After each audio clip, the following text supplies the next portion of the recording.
Okay, guys, I am back and I'm trying to see, does that look better?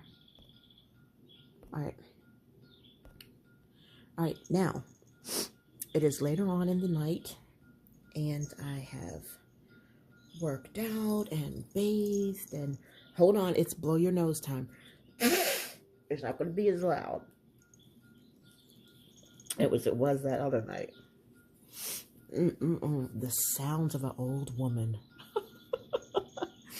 All right, so let's get busy. Let's get to it. Let me turn some of these lights out.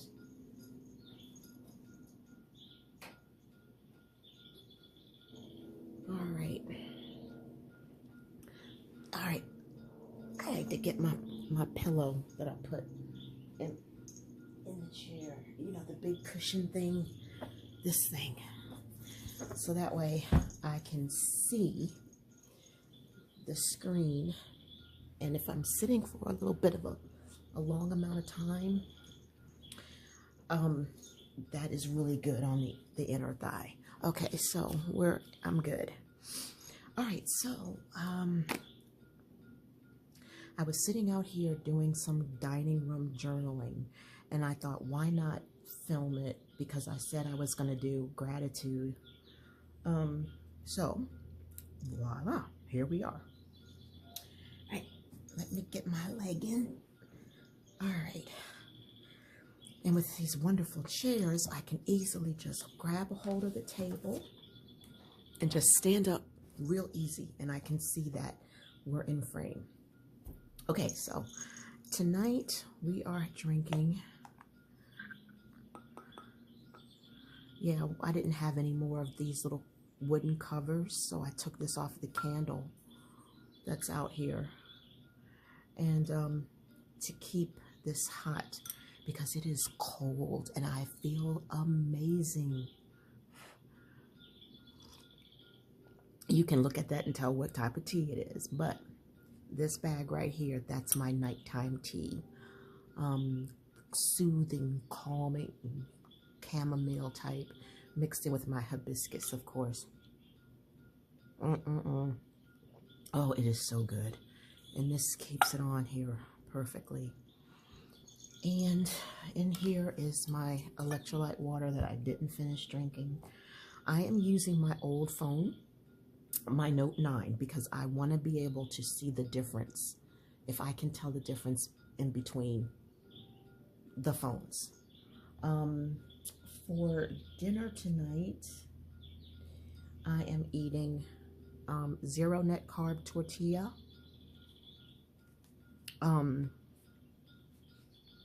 I have a hamburger patty, a slice of onion, a slice of tomato, Sargento thin sliced cheddar cheese, mayonnaise on the top, avocado mayo on the top, stone ground mustard on the bottom, and a pinch of low sugar ketchup.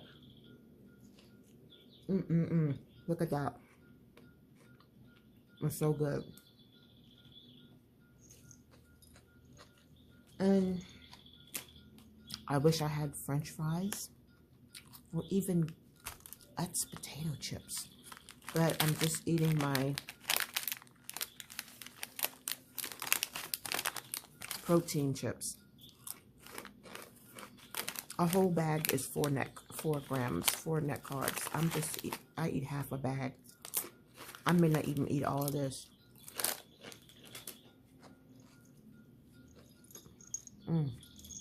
Now, if I get hungry later, I'll just eat a bar or a hard-boiled egg. You know, something easy like that. And so let's see, what is this? Okay, so this is my husband's phone. Love that. His is like totally set up different than mine. But I love this case. I really love this case. This is so masculine. You know, and the blue, I love that shade of blue. Actually, it matches my nails. Cool. So I was changing his settings because I found this avatar that looked like me. And I was like, let me borrow your phone. So this one is my phone. I got my hand sanitizer, my Dream Ocean City. I have to have a pouch, y'all. I have to. And I'm going to show you what I keep in every pouch of my phone. Okay, we've got my earbuds. We've got a fan, a fan. Those are the blades. We have the adapter, nausea medicine. Yeah. And I was thinking about putting the little miniature S pens in here. Stylus pen. Yeah, S. But it's like, it's really packed as it is. But these are the necessities. So this is my setup. I've got all my biometrics and everything. And the battery lasts a long time. A very long time. And my setup, oops, that Samsung wallet, don't want that. So I just do that. So that's my setup. I love how I can colorize everything and categorize everything. Not really liking this. That is a little unattractive to me. And I was thinking, well, I could always download an app, a weather app. Oh Lord, here he's calling. Download a weather app. Hold on a second. What? I know. And he's like, don't forget to get me my phone. So I don't like how that turned out, but I have everything on dark, and it kind of affects other stuff. You know what I mean? But I'm liking it, and it's cool. I got everything set up the way that I want it. I'm gonna show you. This is for laughs. I'm going to show you. All right.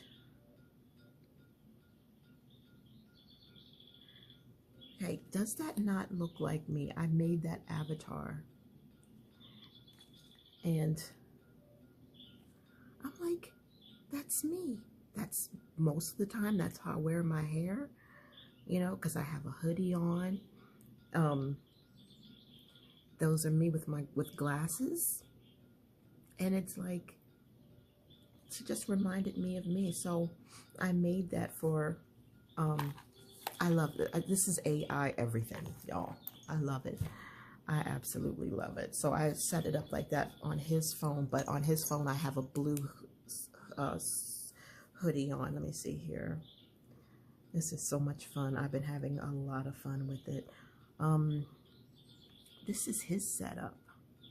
I like his setup. Well, actually, I set up everything for his phone. Let me just put it to you straight. Let me go to contacts. And so that's me right there. Oh, I love it. It's cute. So if you're in the market for getting a new phone, I highly recommend that you, if you like Android. I'm not an iOS fan. I'm an Android fan, and I am a Samsung fan. So I need to eat, y'all, because I'm really, really pushing it to the limit with this fasting. And when I start feeling like I'm getting nauseous, I can't play the game no more. All right. But these are so good. These are so good. All right. Okay.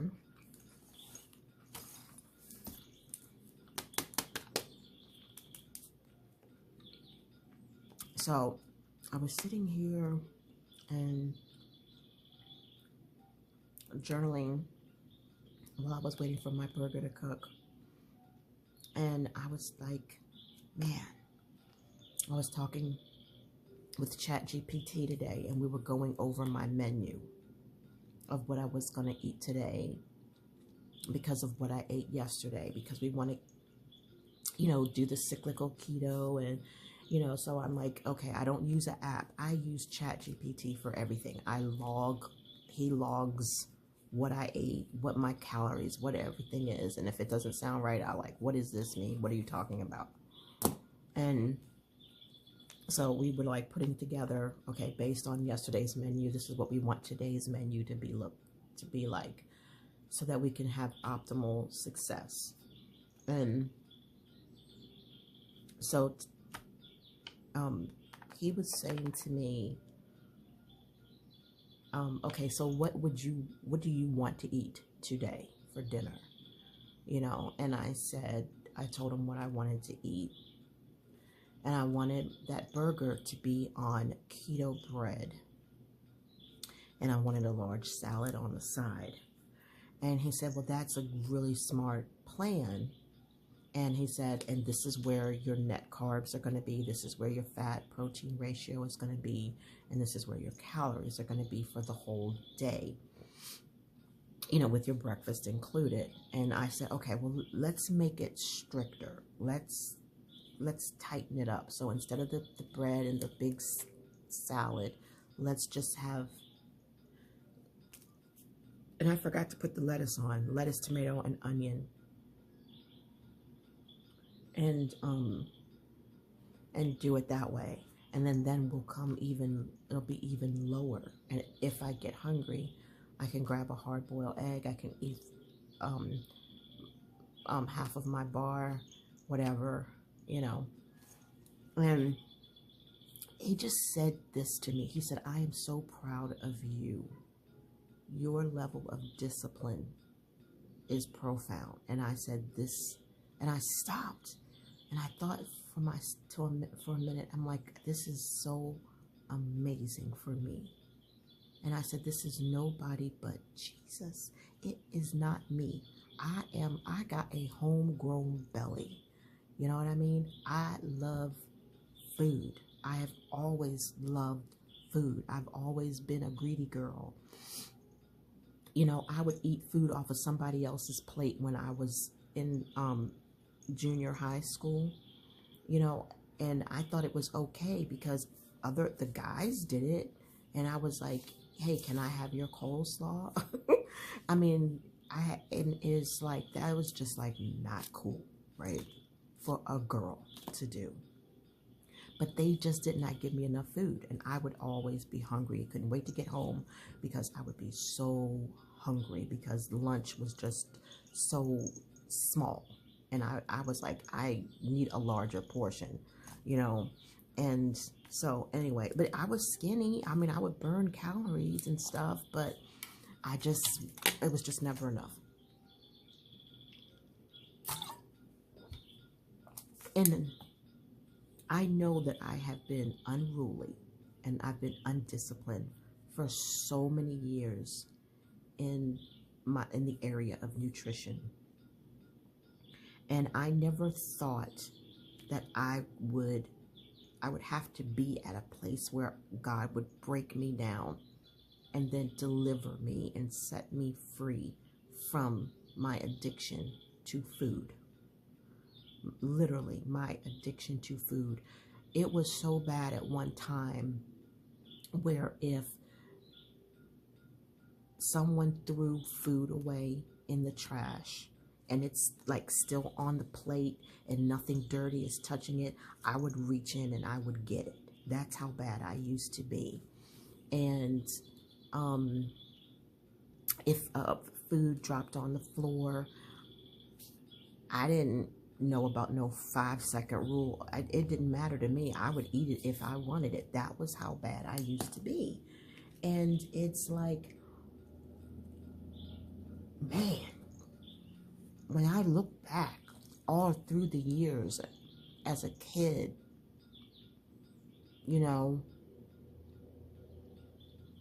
when it all changed for me, when I went from eating, never having an appetite, just always wanting to drink sugar tea and get mad because the sugar would go to the bottom. I mean, I'm just like, when did all of this change for me? And I remember one day sitting at the dining room table, the kitchen table, and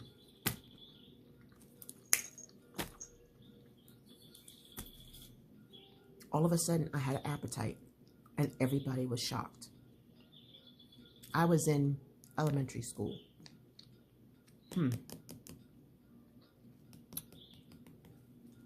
I don't know. And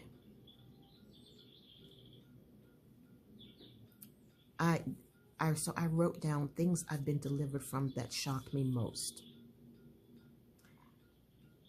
And I mean, I could sit here, for a while, but I'm going to say the one thing that I am set free, I am delivered, I am what he says I am. I have strength, I have his power, I have heart, I have guts, because he says I do.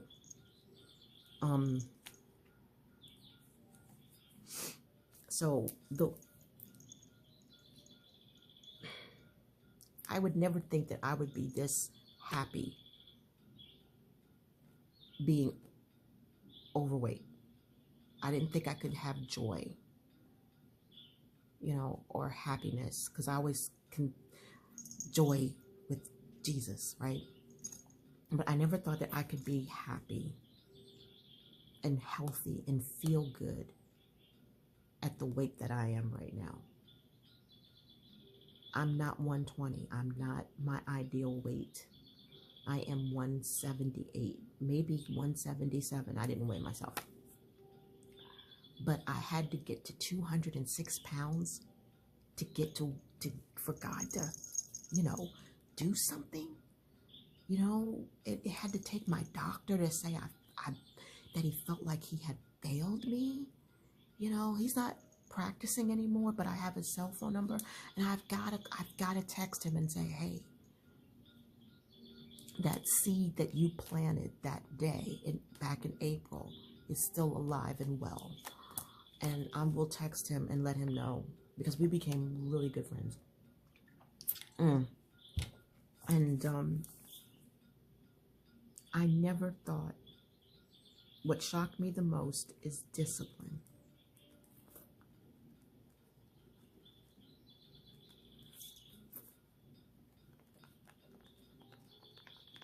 Discipline with food. If you struggle with discipline of food, I know how you feel. And I'm telling you, it's only Jesus Christ that gives me this discipline to eat the way that I am eating. And I've been doing it since April. And I know you guys have heard me say, well, I only lost 27 pounds in 6 months. That ain't good. I'm not even going to go there. I'm going to focus on, look at what I have accomplished. Because it's, 7 months now, because it's November, right? Discipline with food. And as a result of that, I am healthier and I feel healthier. Blood work proves it. And then I'm feeling it. I have the energy that I hadn't had in a while. I get things done. Like Jazzy says, with her little challenge about getting things done, have fun getting things done. Every day I complete every task. Every day I complete all of my tasks. I may say, oh my God, Jesus, I don't want to get up out of bed. I don't want to face the day. I don't want to deal with this, but it's all in my mind. It's the anxiety in my mind that hits me when I'm laying in bed before I get up. You got to do this today. You got to do that today. And I'll pray for his strength and his power so that I get up and I stick to that routine. After I tithe those first 10 seconds with him, just praising him and thanking him, and then I keep going if I need to, then I stretch while I'm in bed. I take my hormones, slide out of bed, make my bed up. Then I do my stretches, my floor stretches, and after that, you know, I then I make up my bed, and then, you know, I do whatever cleaning needs to be done in my room. Then I go to the bathroom, do whatever I need to do in the bathroom, bathe and use the restroom, wash up. And you know what?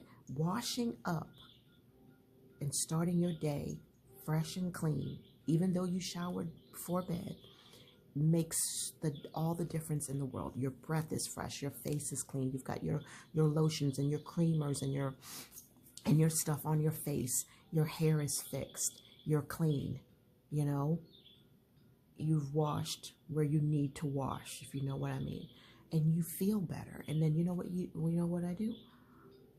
Take off my nightgown and put on a robe, because I love being naked under a robe. I don't know why. I just feel so cozy. And I wear my winter robe all year round. I even donated my summer robes. Some of them, yeah. But it's just the coziness. I feel good. And then I go and I do my housework, right, for that day. And I just boom, boom, boom. I just go boom, boom, boom, tackling one thing. I don't think about it. I don't get mad. I just do it. And then once it's over, I exhale. And then after I do that, I come out here and I stretch. I check my planner. Did I do this? Did I do that? And, you know, I take care of Sammy. I give him fresh food, fresh water, clean his area. And then after I take care of him, give him his meds, and spend a little loving time with him, then I'm just talking to the Lord as I'm going through my day. And then I eat my meal. I fast as long as I can, and then I eat my meal, and then I take my other medications and supplements that I need to take. And then after that, you know, I do my tech stuff, you know, cell phone stuff, YouTube stuff, you know, whatever I need to do, you know. And after that is done, you know I need to eat again, because I need to take the rest of my stuff, you know. And what I'll do is I'll eat like a bar, and then take my rest of my supplements and so forth. And by the time all of these things are done, y'all, it's time for me to go walking. And then I gear up, go walking. That's time with the Lord. And then I come back and then take my shower, get in my cozy robe, and then I'm still trying not to eat anything, you know what I mean? Still continuing that fast. Because I like to I work out 4 hours after a meal, after a very clean meal, just like eggs and avocado mash, you know, something like that. No carbs, you know, like of any other than that. And then, so that's like 1, 2, 3, that's 3 carbs, 3 net carbs right there. And then if I have to have a bar, I take my bar, eat half a bar, take some more supplements, and then I go out the door to walk. And I have had no food for 4 hours before I do that. So I went out to walk around 10 o'clock tonight. And so when I came home, I was hungry, but I wanted to keep that fasting type thing going on. And I waited till the last minute to eat. And that's why I said I've got to get something in me, because now I'm starting to feel the nausea. So that means I pushed it too far, you know.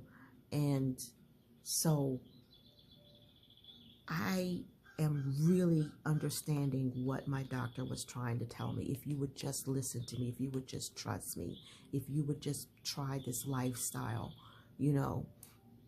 And I just did not want to give up. I just didn't want to be disciplined. I didn't want to be disciplined, because that type of discipline is hard. It's too structured, you know. And I didn't know that I could, with the help of ChatGPT, I was able to find where we can make it work. We can see what is sustainable and make being disciplined even that much more easier. I wish that I could get Hubs to join me in this, because it would help him to feel better as well. It really would, because when you eat garbage, you feel like garbage.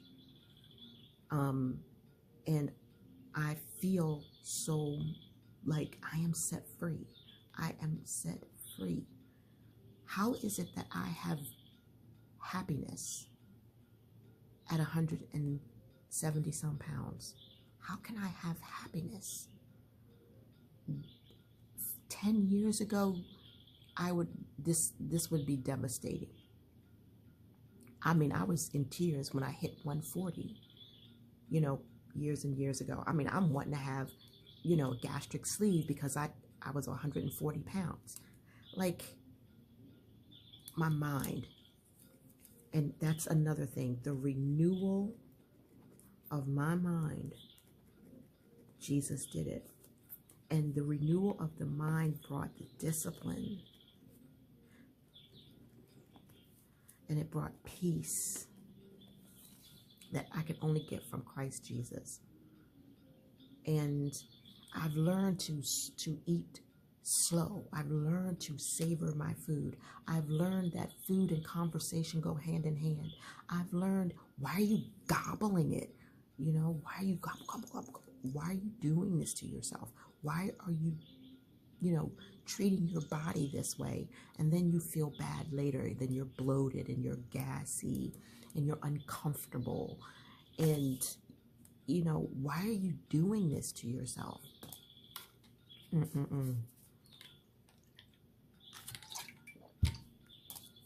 And I didn't pick keto. Keto picked me. And that is the honest truth. And I am set free and I am delivered. And I cry sometimes because of the level of gratitude that I have to God, because He made it happen without me leaning on medications. I long to get to take Manjaro. I'm not going to lie to you. I long to take Manjaro. I don't care who you are. If you tell me that I can get my hands on Manjaro and I can afford to pay for it, I'm going to take it. Manjaro and keto together, that's power. I'm sorry. I would take it. I would even try Zepbound. So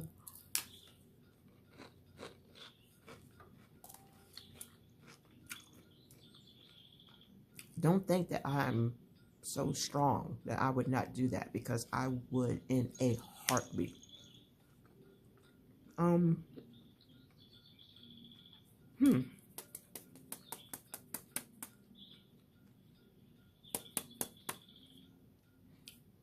Y'all, it's always been everybody else. Even when I was at my prime and I was athletic and I had a halfway decent body, even then, I didn't have the peace of mind that I have now, because the struggle was different, and it was just God's grace. It wasn't Him actually, and I wasn't learning anything. Oh, I knew all the stuff, but I just did a lot of damage, just put it that way. And so the level of gratitude I can have, I can just bust out into tears, because I've always relied on pills. I've always relied on some type of assistance. No assistance other than God.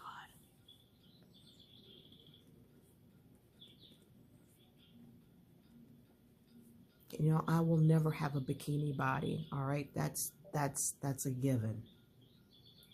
But if I can just be okay, if I can be more than just okay in my skin, that is a huge accomplishment.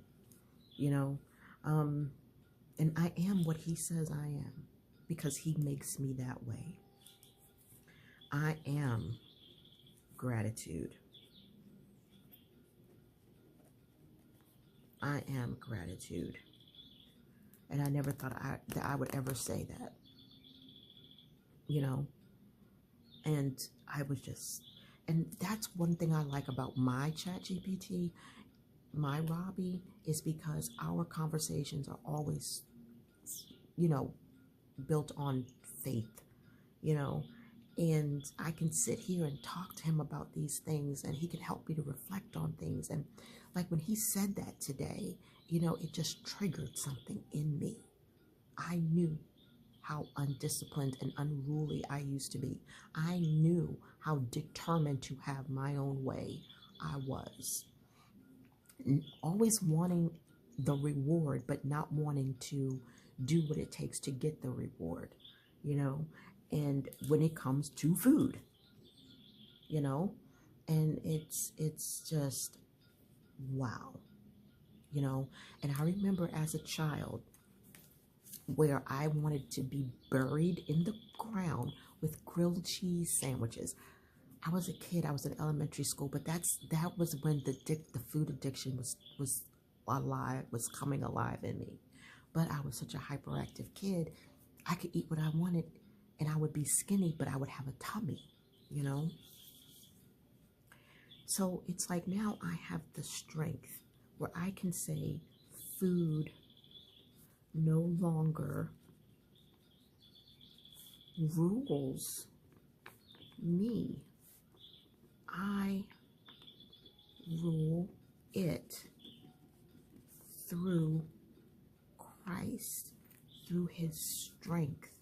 I wrote these out like maybe months and months and months ago. I can't believe how this comes into alignment with what I'm experiencing and feeling today.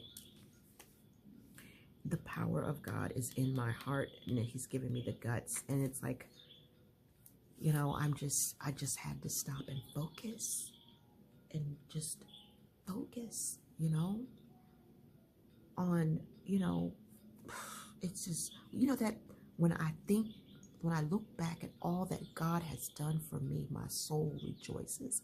Hallelujah. Because He's brought me so far. It's been a long, long, heartbreaking disappointment after disappointment road. And I really thought God had given up on me. I really thought that the well had ran dry and that I had used up all of my holy points, you know, and I really, you know, my AC had went up, and I was even, you know, considering, well, I'm almost diabetic. If I keep going this way, maybe I can get on Manjaro. I mean, the thoughts. And then I had another doctor who told me, well, you know, and so it's amazing what God will do. It is amazing what He will do. Food addiction is no joke. And it's one of the worst addictions when it comes to taking something in your body. Some people say that because you are powerless to food because you have to eat. You know, food is everywhere. Drugs is not everywhere. Alcohol is not everywhere. You know, just in that little spectrum, you know. And it's just crazy. I think they all got their whatevers, but God is a healer. He is a healer. And believe me, you know, this time of the year, it's hard because this is pumpkin spice season. So I have to focus on coffees and creamers, just for the season because they have a lot of chemicals in it. And then I have to remember, you know what? You're not going to eat pumpkin pie.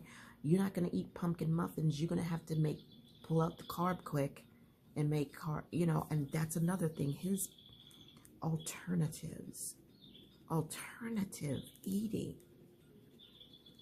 making it work. Making it work. That's my motto. I'm gonna make it work. Just make it work. That has been my phrase ever since this is I'm gonna make it work. I'm gonna make it work. And I've never had that kind of determination before. I've never been that grounded. I've never been that purpose driven where I said I'm going to make it work. Instead of just giving up, or just saying, I wish. It's like I am putting my foot forward, showing up for myself like I have never done before. And I'm doing it the right way and without not one pill. Honey, you can't. So this whole page right here is just what I was experiencing today. It's not what I had planned to film, but this is what I want to say. If you are struggling with something that seems like no matter what you do, you cannot do it, surrender it to Jesus. I mean, surrender it to him. Give up trying to do it your way, because I'm telling you, it just doesn't work. I'm a witness to it. It just does not work. What did I write here?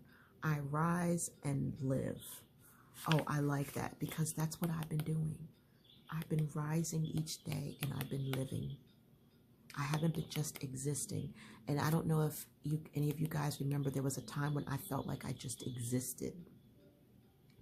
I had no purpose. I had just, I mean, it was just rough, and this lasted for years. Okay. I mean, and I can't believe that I can rise and live. But what hurts me is I do what needs to be done. Wow. Unbelievable that I wrote this, not even knowing that this was going to hit home one day. I just really wish that my partner was walking alongside me in this journey, but he's not there, and maybe he's just not there yet. Look at this. I love this. Maybe he'll never get there. Maybe we'll never be equally yoked again. Maybe we will. Maybe God will work in him what he worked in me. I don't know, because we have two different faith walks. We're having two different experiences, and and I try not to be too happy in front of him. I try not to, you don't want to kick someone else when they're down. So you don't want to say, guess what God did for me today, or guess what great thing happened for me today. You don't want to do that. There's a time and a place for everything. So, oh, I love this. Oh yeah, I love this. I could brush letter something over this one, but I don't have any brush. Oh yeah, I do. They're over there. Okay. Oh, I love this too. So yeah, and like I said, I canceled all of our Ocean City trips. And can I share one thing with you? Let's go. Let's do this, because I was thinking about this earlier.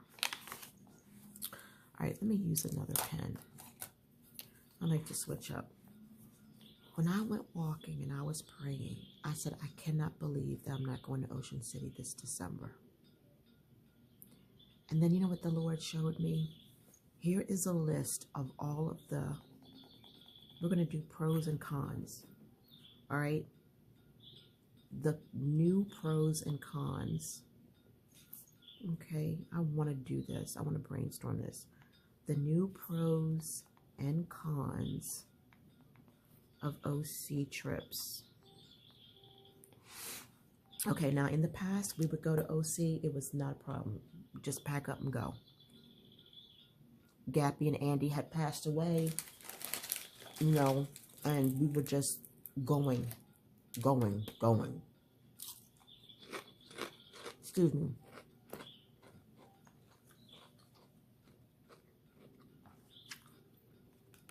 I need to get some lettuce in me. All right. It was no problem.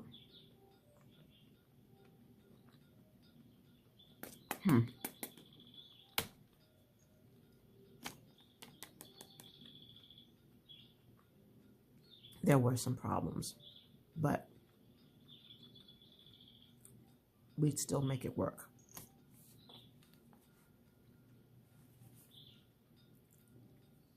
So what the Lord showed me today when I was praying was you don't have to be missing it. Okay, the pros. It's a getaway to the ocean. All right.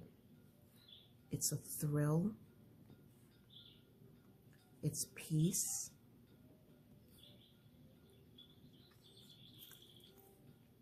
Prayer with the Lord, walking along the beach.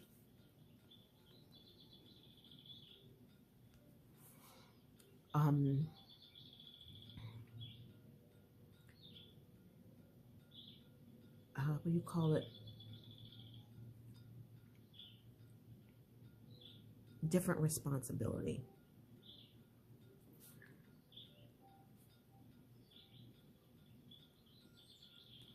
Okay? It's not like what you're doing, like I'm not vacuuming and doing this, like the stuff you do at home. Okay? These are the pros. Look at this. 1, getaway to the ocean. The exhale, the thrill, the peace, the prayer, time with the Lord, a different level of responsibility. So we have 1, 2, 3, 4, 5. That's a total of 5 things right there, if you want to call it. The thrill is one thing. The peace is one thing. The prayer with the Lord. What is the thrill? The thrill is when we go, once we get over that Route 50 bridge and we welcome to Ocean City and we see everything. The thrill that we're there on that beautiful peninsula. And then there's the peace that comes once I enter into my hotel room. And then there's the prayer time with the Lord while looking at the ocean and all that stuff, or being on the ocean. You know, it's just the getaway from everyday life to the ocean.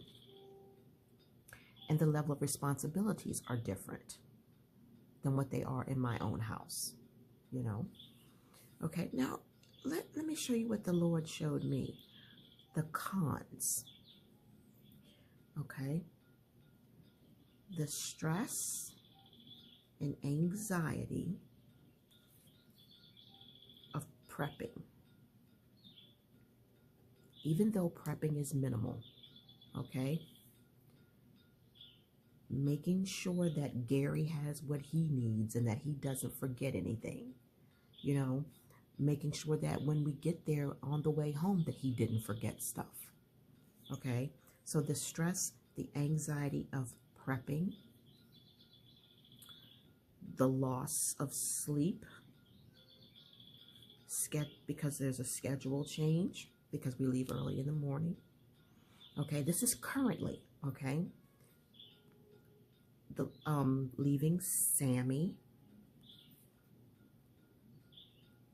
even though he would be with the baby, with Sharon, it's leaving Sammy. Okay, everything that he needs is already there, so all I have to do is put him in his carrier and just take him over there. I ain't got to pack nothing. Okay.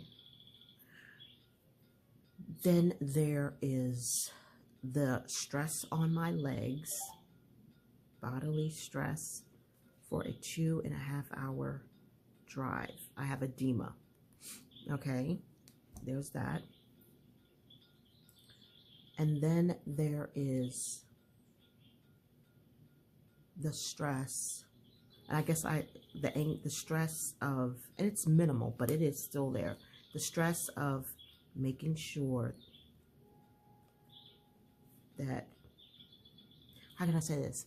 We have the anxiety of prepping, the anxiety of return home prepping, making sure that Gary doesn't forget anything, making sure that I double check the room and that he didn't forget his slippers or he didn't forget this. And so, you know, I make sure that everything is done, and I wash clothes before we leave. And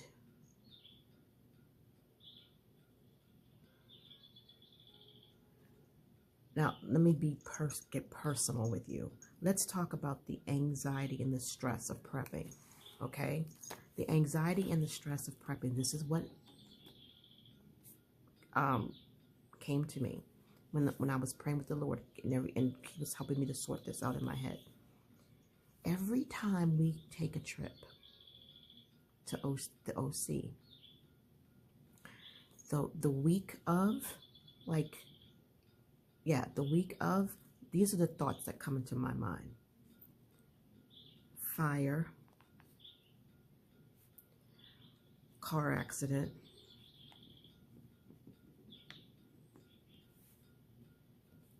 car breaking down,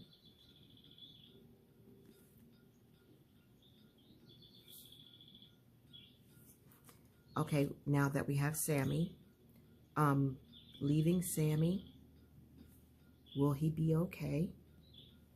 You know, worrying about him. Will something bad happen to him while we're gone?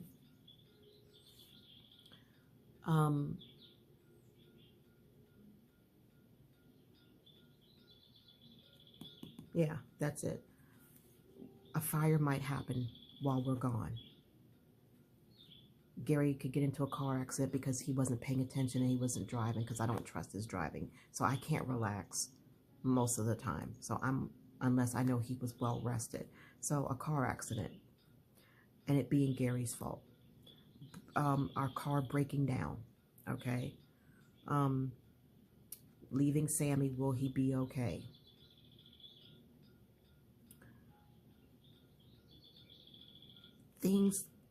All of this anxiety bombards my mind for like the first 3 to 4 days. The day that we leave, that's when it all disappears, because I'm in do mode. Let's go. Let's get things going. You know, we got things we got to do. We got to go to Wawa. We got to make sure you got gas in the car. You know, we got to make sure that everything is already packed and ready to go. At the door, we got to drop Sammy off, okay? And then coming back, it's minimal stress. But when I come back home, the first thing I have to do is I have to bathe Sammy, check him, make sure he's okay, and then put all the bags, put all the luggage back where it goes, put back luggages. You know, there's the ones that go out in the storage, and the ones that goes in Gary's room, and the ones that goes in my room. I put everything back. He brings it up, and I put everything back. And then after that, I have to take NyQuil so that I can go to sleep. And then the whole next day, it's me sleeping. You know, because I need to recover from the trip. So let's look at this together. How many pros is it? Getaway to the ocean. That's 1. Thrill, 2. Peace. Look at that. 1, 2, 3, 4, 5. 5 pros. But they're strong pros. Okay? The last time I went, I did things on the ocean that I didn't do before. Like as if my spirit knew I wasn't coming back or something. I don't know. But look at the cons. Stress. 1, anxiety of prepping. 2, loss of sleep, having to reschedule, leaving Sammy, bodily 2-hour bodily stress, okay? Then the return prepping. Okay, making sure that Gary didn't forget anything, making sure that everything is packed and ready to go. Okay, and then so that's 7 things right there. That's 7 cons right there. And then look at this. What is the stress and anxiety of prepping? 1, 2, 3, 4, 5. There's six more things. If all of this happens to me, just to go to the ocean and stare at it, is it really worth it? Yes, it's worth it. That's why I would continue to do it. But right now, I feel like, wow, I am being set free from all of this stuff. I'm being set free from all of this stuff, all of this mental stuff, all of this emotional stuff, you know, and $600 saved. $600 saved. And how many trips did I cancel? I canceled 3 trips. His birthday trip, our December trip, and our April trip. I canceled it all. 600 times 3. Think of the money I just saved. You know? Will I get sick? Will I feel like, man, I miss the ocean? Yeah, I will. I'll have moments where I'm going to be like, man, I'm so miserable. I need to get to the ocean because it always revitalizes me. And you know what? Let's add that on. The pros is it also revitalizes me.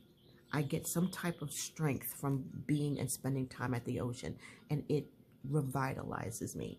And then when I've been away from the ocean too long, I start feeling that pulling, like I need to get back to the ocean. And then we go, you know? And this is going to be the first time that when that pulling comes, I'm not going to be able to go because I'm not going to put myself through all of this. I'm going to figure out something else. And maybe we'll just go back to the beach. We'll just go back and just hang out at the beach or something like that. That way we're only away from Sammy for a few hours, you know. So that was what I was going through.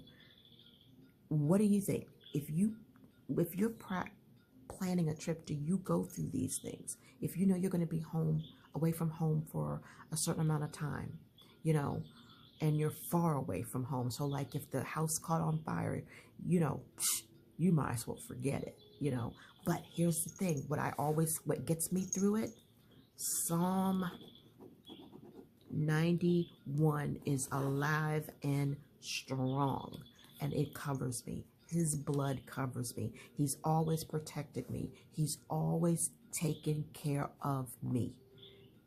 But yet, these anxieties still come over me 3 to 4 days prior, for every day until it's up time to go on the trip. It's just something I go through.